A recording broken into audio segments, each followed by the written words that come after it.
Dicen que la religión es fe, esperanza y guía espiritual, pero detrás de sus templos se esconde una verdad incómoda. Ha sido la estafa más larga y rentable de la historia humana. Una maquinaria que, desde hace siglos, cobra con miedo y paga con promesas que nunca cumple.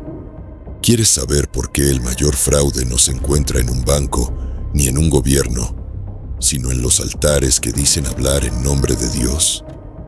Quédate, porque lo que vas a escuchar podría cambiar para siempre la forma en que ves la fe. Desde los primeros altares hasta los templos modernos, la religión ha tenido un arma más poderosa que cualquier ejército: el miedo. No el miedo natural a la muerte o al dolor, sino un miedo fabricado, cultivado y repetido hasta convertirse en dogma.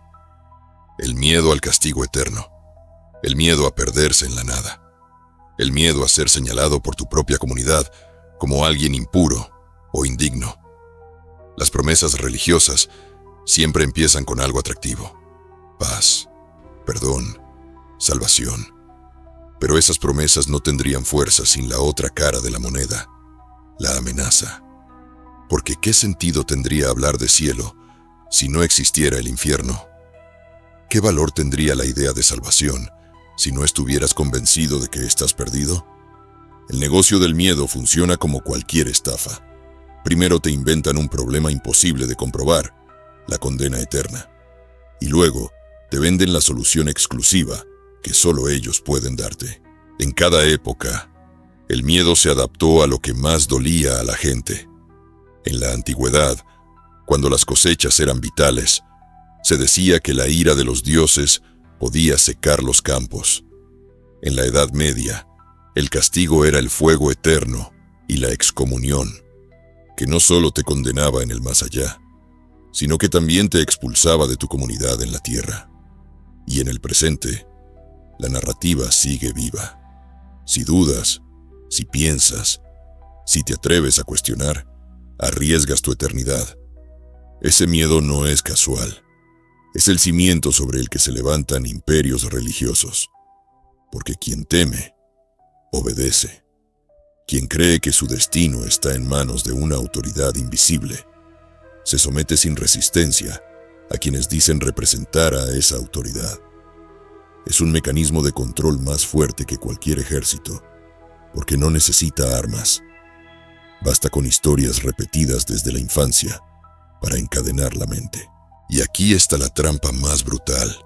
El miedo no solo controla lo que haces, también controla lo que piensas.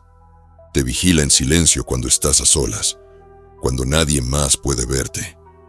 Ese ojo invisible que te dicen que todo lo observa es el guardia perfecto, uno que nunca duerme, uno del que nunca puedes escapar.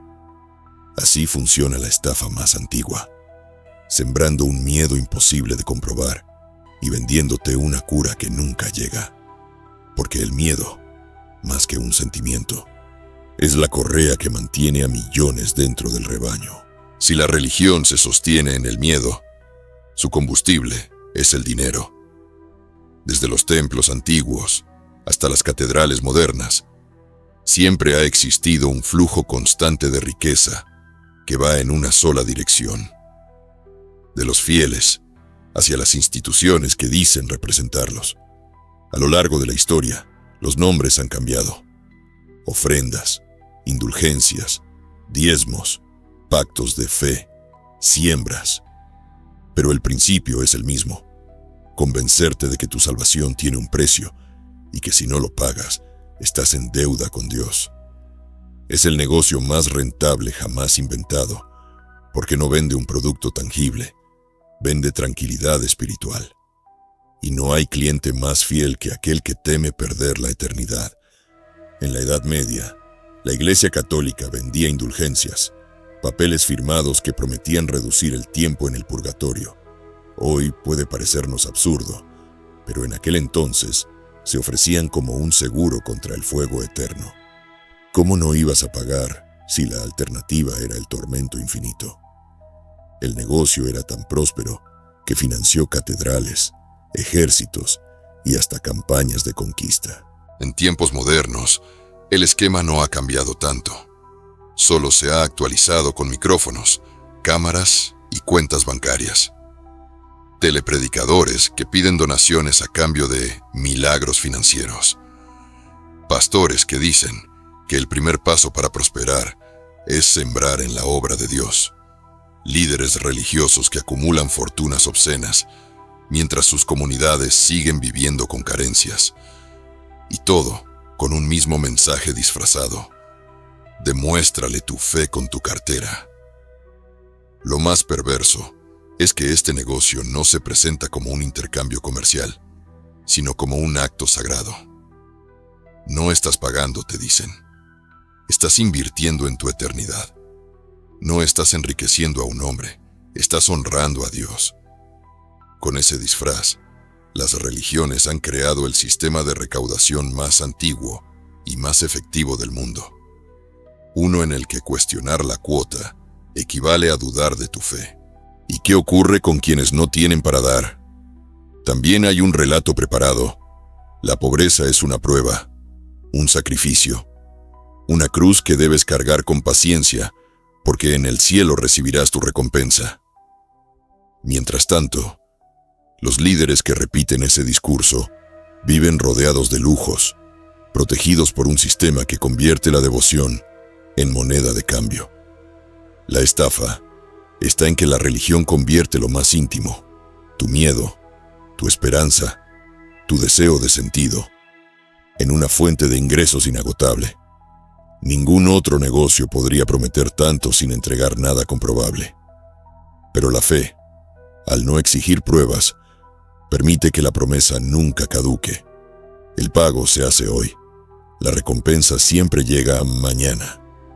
Así es como se disfraza el negocio de espiritualidad, cobrando con la culpa, pagando con ilusión y acumulando fortunas con un producto que nunca podrás devolver. Si el miedo es la correa y el dinero la gasolina, el verdadero motor de la religión es su monopolio sobre la moral y la verdad, porque no basta con controlar lo que temes ni lo que das. También deben controlar cómo piensas, qué consideras bueno o malo, y qué historias crees sobre el mundo. Desde tiempos antiguos, las religiones no solo se presentaron como caminos espirituales, sino como árbitros absolutos de la realidad. Eran las encargadas de decidir qué explicaciones eran válidas sobre el origen del universo, cuál era el sentido de la vida, e incluso qué preguntas podían hacerse. Durante siglos, cuestionar la versión oficial no era filosofía, era herejía. Y la herejía no se debatía, se castigaba. Este monopolio de la verdad no se sostiene con argumentos, sino con autoridad. Dios lo dijo, está escrito. Así debe ser. 3 frases que no requieren demostración, pero que han bastado para silenciar a millones. Porque cuando alguien afirma hablar en nombre de lo divino, ¿cómo puedes contradecirlo sin parecer un rebelde contra el mismísimo Creador? Esa es la trampa. Colocar la fe como la última palabra, una palabra incuestionable que se convierte en arma para sofocar la duda. Pero quizás el golpe más fuerte no está en la verdad científica, sino en la verdad moral. Las religiones se han atribuido el papel de inventoras de la ética, como si antes de sus mandamientos la humanidad no hubiera sabido que matar, robar o abusar estaba mal. Se adueñaron del concepto de bondad y lo registraron como marca exclusiva. Así, cualquier persona que cuestiona la fe queda automáticamente etiquetada como amoral, peligrosa o egoísta. El monopolio moral es lo que permite que millones de personas crean que sin religión no hay brújula, que si desaparecieran las iglesias, también desaparecería la compasión, la justicia o el respeto. Ese mito es una de las mentiras más efectivas jamás contadas, porque reduce la conciencia humana a un contrato de obediencia. Haz el bien porque Dios te lo manda. No lo hagas porque entiendes su valor. Lo irónico es que la historia está llena de ejemplos que desmienten ese mito. Personas sin fe que lucharon contra la esclavitud, que defendieron derechos humanos, que arriesgaron su vida por otros. Y, al mismo tiempo, instituciones religiosas bendiciendo guerras, protegiendo abusos y encubriendo crímenes. El contraste es brutal. ¿Cómo puede el supuesto guardián de la moral justificar atrocidades mientras acusa a los incrédulos de carecer de valores? Ese es el truco. Controlar la narrativa de lo que significa ser bueno o malo. Mientras ese monopolio exista, cualquier cuestionamiento al dogma será visto no como un acto de conciencia, sino como una amenaza al orden social. Y así, lo que debería ser un debate honesto sobre ética se convierte en una batalla desigual. De un lado, la duda. Del otro, la autoridad que dice hablar en nombre de lo absoluto. Si la religión fuera solo un conjunto de ideas, quizás perdería fuerza con el tiempo. Pero no se limita a dogmas escritos. Sabe jugar con lo más profundo del ser humano, con las fibras emocionales que nos sostienen. El verdadero control no está solo en lo que crees, sino en lo que sientes.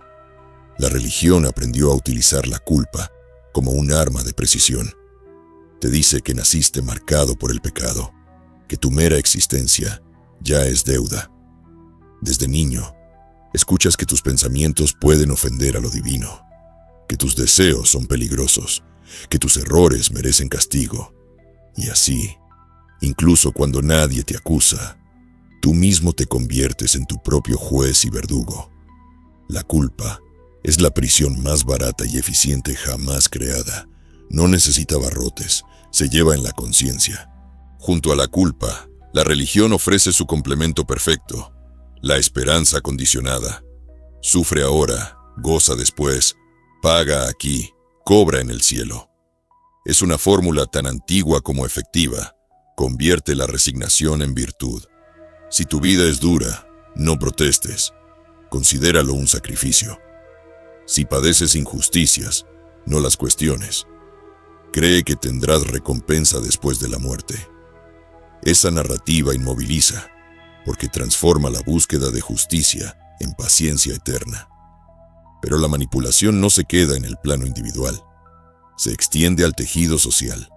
La religión establece quién es parte del nosotros y quién es el otro. Divide a los que obedecen del mundo perdido. Ese mecanismo crea pertenencia, sí, pero también genera miedo al exilio.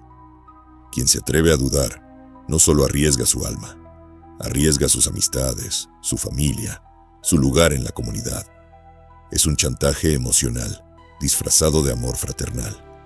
Eres bienvenido mientras creas lo mismo que nosotros.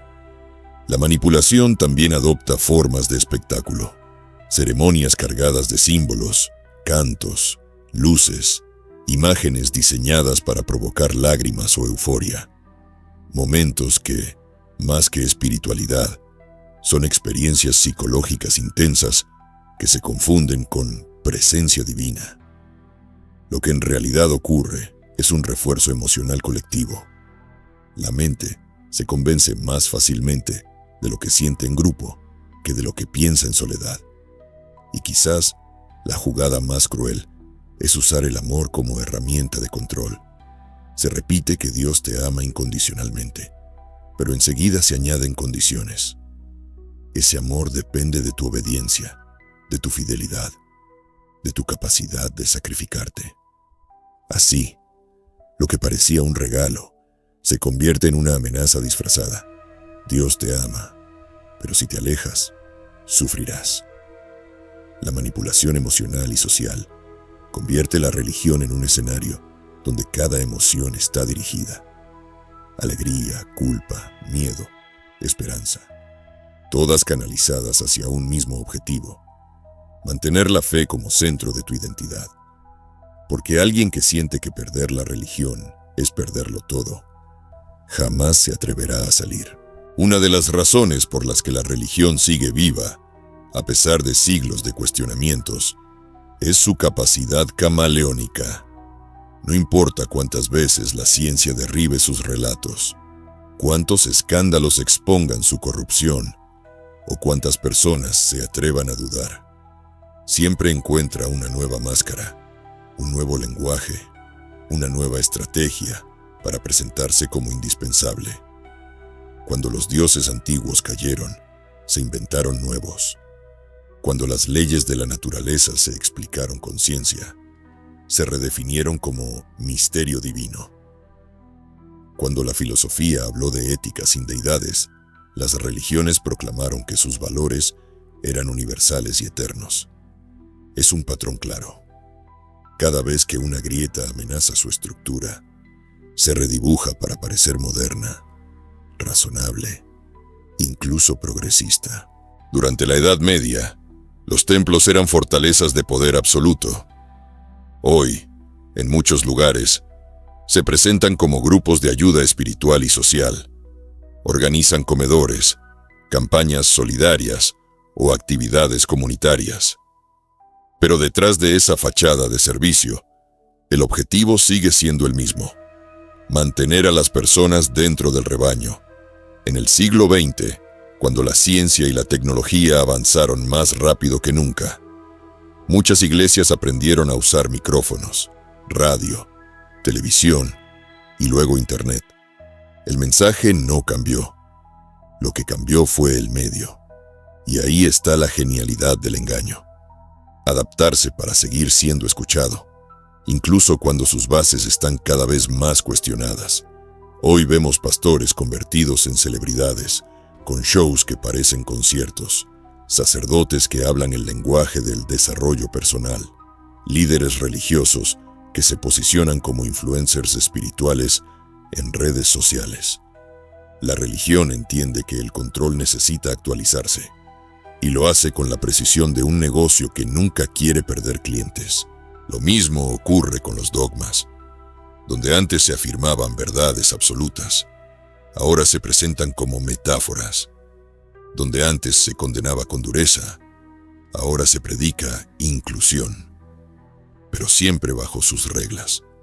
El engaño no consiste en repetir lo mismo palabra por palabra, sino en cambiar lo suficiente para parecer flexible, sin renunciar al control de fondo.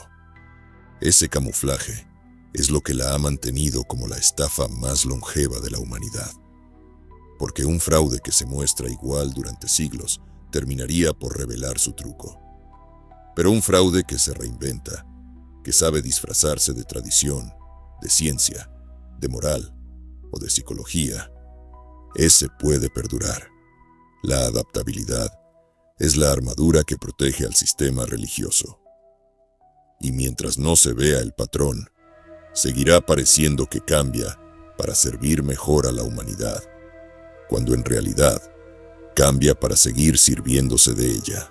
Hasta aquí hemos visto cómo la religión usa el miedo, el dinero, la moral, la manipulación y el camuflaje para sostenerse.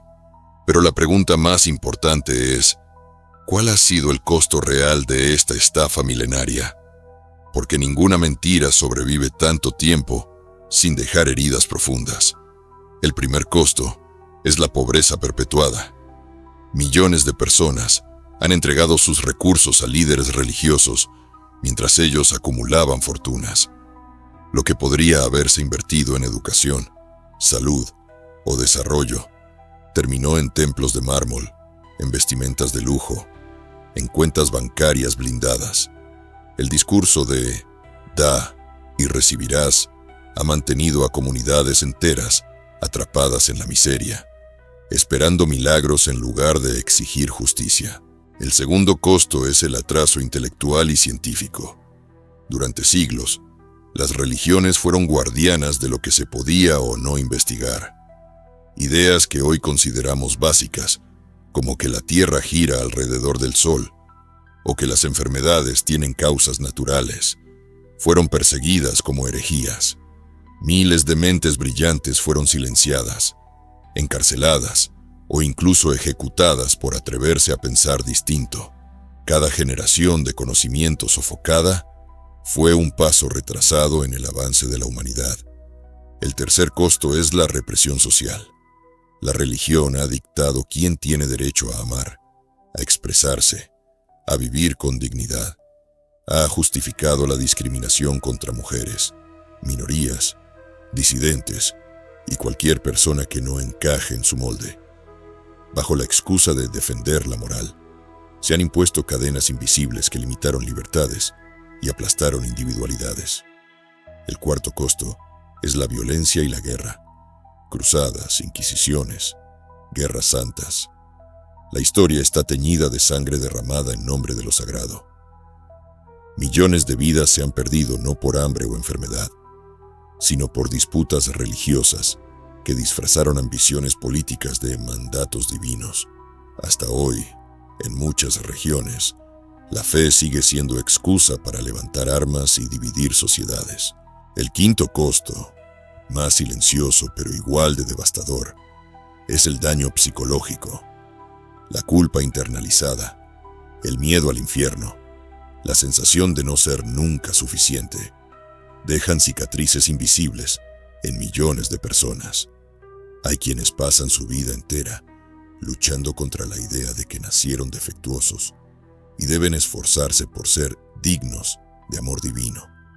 Esa carga emocional, transmitida de generación en generación, es una forma de esclavitud mental que consume energías que podrían haberse usado para crecer, crear y amar con libertad.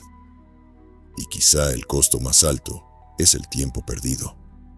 Siglos invertidos en rezos en lugar de soluciones, en esperar milagros en lugar de construir respuestas, en obedecer dogmas en lugar de explorar posibilidades.